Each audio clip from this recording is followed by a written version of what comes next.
En la hora de la verdad, a través de Radio Red de RCN y con el patrocinio del Banco Popular, llega el editorial de Fernando Londoño.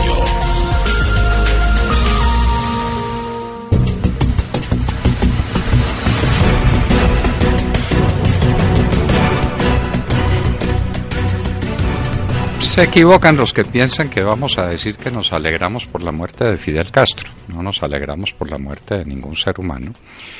Lamentamos la muerte de cualquiera.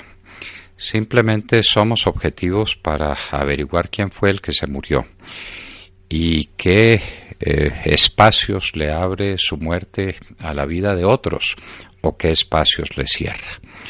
Fidel Castro murió después de llegar al poder en el año de 1959 y ejercerlo hasta el día de su muerte. Desde el punto de vista formal o aparente, le había dejado las cosas en manos de su hermano Raúl. En primer lugar, para tratar de hacer una especie de tránsito de su prestigio político a su hermano, y en segundo lugar, para desprenderse de algunas tareas puramente cotidianas o formales, mientras se dedicaba simplemente a decir sí o no a los grandes temas y seguía mandando como al principio. Fidel Castro murió, pero a la muerte de Fidel Castro hay ciertas cosas que el mundo se tiene que preguntar y que el mundo no sabe, entre otras porque los que sobrevivimos a aquellos tiempos, los que éramos niños cuando Fidel Castro ascendió al poder, teníamos alguna memoria y hemos sido estudiosos de ese proceso. Vamos a decirles a ustedes cuáles eran las cifras que se expresaban en fuentes absolutamente confiables de los Estados Unidos, de estudio de los Estados Unidos sobre lo que era Cuba en toda América, incluyendo, por supuesto, los Estados Unidos y Canadá. ¿Y cuál era el puesto que ocupaba en ciertos temas que definen cuál fue la Cuba que recibió Fidel Castro?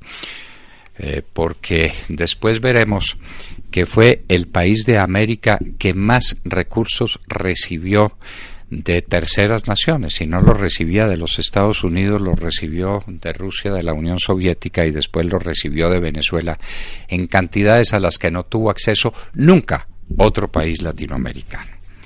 ¿Pero qué era Cuba? En ingreso per cápita ocupaba el tercer lugar de América. Tercer lugar.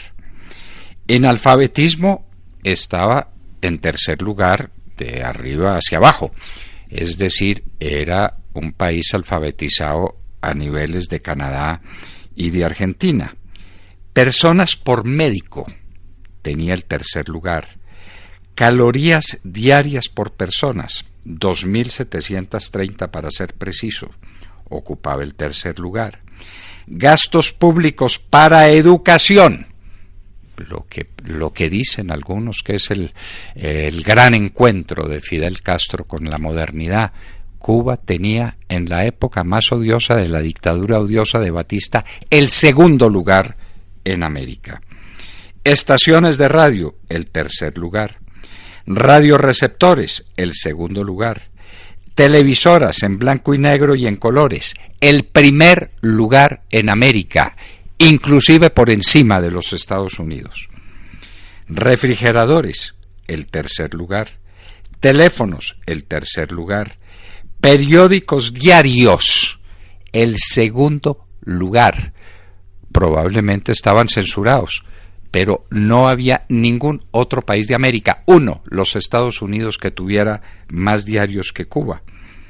Revistas, el segundo lugar. Reservas en oro, era el tercer país más rico de América en reservas en oro, después de los Estados Unidos y de Argentina en aquel momento. Kilómetros de vías férreas por 1.000 kilómetros cuadrados, primer lugar. Longitud de carreteras por 1.000 kilómetros de área, tercer lugar. Mortalidad infantil por 1.000 habitantes en orden de menor incidencia, el primer lugar. Esa era Cuba, señores. Cuba, con todas las cosas detestables que pudiera tener su régimen político, con todas las inconsecuencias desde el punto de vista de su estructura económica, era uno de los países más ricos de América y más ricos de la Tierra, porque estamos comparándolo con los Estados Unidos, con Canadá y con la Argentina de entonces, que todavía no acababa de ser del todo destruida por Juan Domingo Perón.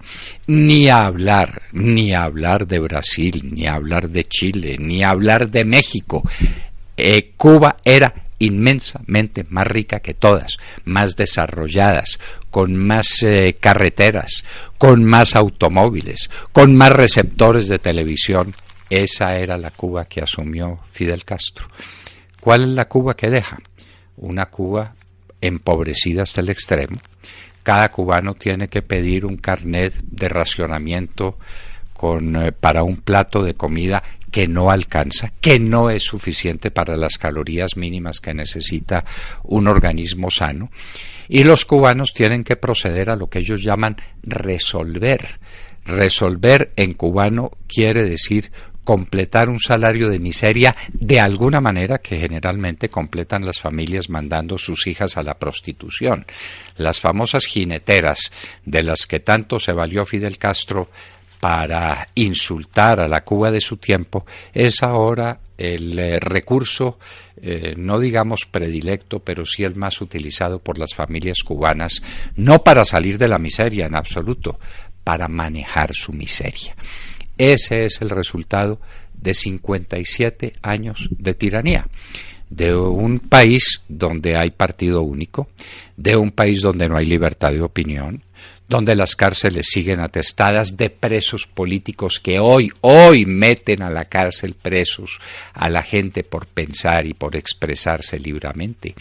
Un país que ha mandado al exterior expatriados a la fuerza por hecho de la violencia del régimen a centenares de miles de cubanos, muchos de los cuales encontraron una manera de vivir no solo digna y decorosamente, sino con cuáles despliegues de energía empresarial, de energía personal en los Estados Unidos principalmente. La Cuba de hoy es una Cuba de miseria. Es el resultado de 57 años de tiranía política y de miseria económica. Después de que recibió de la Unión Soviética una cantidad de dinero como no la ha recibido nadie. Es que el bloqueo de los Estados Unidos. No hubo tal bloqueo. Fue un embargo de exportaciones de los Estados Unidos, un cese de comercio con Cuba, que lo ha tenido ampliamente abierto con los países del este. Nadie recibió más dinero que Cuba de la Unión Soviética y nadie ha recibido más dinero de Cuba en el mundo que de Venezuela, donde son miles de millones de dólares por año desde la época de Chávez hasta nuestros días. El resultado es ese, el terror, la eliminación de todos los derechos, la desaparición de todas las libertades, la eliminación de cualquier forma de política de contienda, de política de contradicción en ideas o en puntos de vista o en pareceres. Todo eso desapareció en Cuba y desapareció en Cuba hasta el azúcar. Cuba, recuerdan ustedes, tal vez no lo recuerden muchos o no habrán nacido muchos de los que me escuchan, la famosa zafra de los 10 millones de toneladas. Hoy Cuba no llega a 700.000 toneladas de azúcar producidas al año, de 10 millones. Los ingenios se cayeron, los ingenios están caídos, no funcionan, no caminan, la agricultura está abandonada, la industria es inexistente. Cuba es un país de miseria. Es el precio de tener 57 años a un dictador que pronunciaba discursos, que hablaba de comunismo y practicaba el comunismo para los demás. Se dice que la fortuna de los Castro es una de las mayores fortunas de América. Ya están sacando la cuenta de los bienes personales de este hombre, de este tirano, de este déspota que nos ha dejado. La gran pregunta es, ¿qué se sigue? se pudo hacer ese tránsito de personalidad y de fama dentro del imaginario del pueblo cubano de Fidel a Raúl.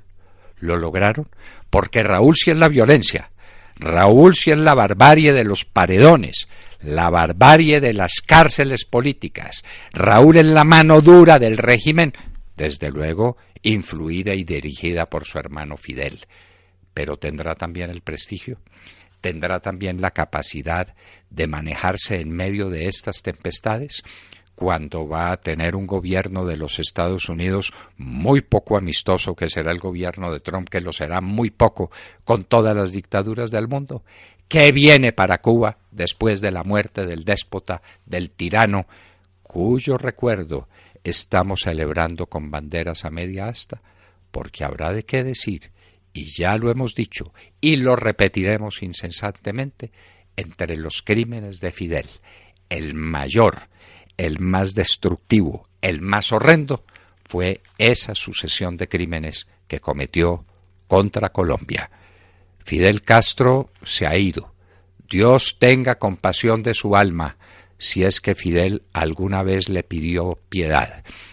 Pero ese es otro asunto. Lo que nos preguntamos es, ¿cuál fue su obra y cuál es el destino del pueblo cubano? Acaban de escuchar la editorial del doctor Fernando Londoño en La Hora de la Verdad en Radio Red a las 7 de la mañana, 22 minutos. Para todos los colombianos que trabajaron para hacer más grande nuestro país y que ya se pensionaron, el Banco Popular presenta Combo Diamante, 2 cuentas de ahorro que le ayudan a recibir, administrar su pensión y ahorrar. Puede recibir su pensión sin ir al banco, incluso los fines de semana. Recibe gratis cuota de manejo y de administración, retiros ilimitados en más de 3.800 cajeros ATH y con exenciones en 4 por 1000 de acuerdo a ley tributaria. Con Combo Diamante, disfrute más de la mejor etapa de su vida, su etapa Diamante. ¡Siempre se puede! Somos Grupo Aval, vigilado Superintendencia Financiera de Colombia.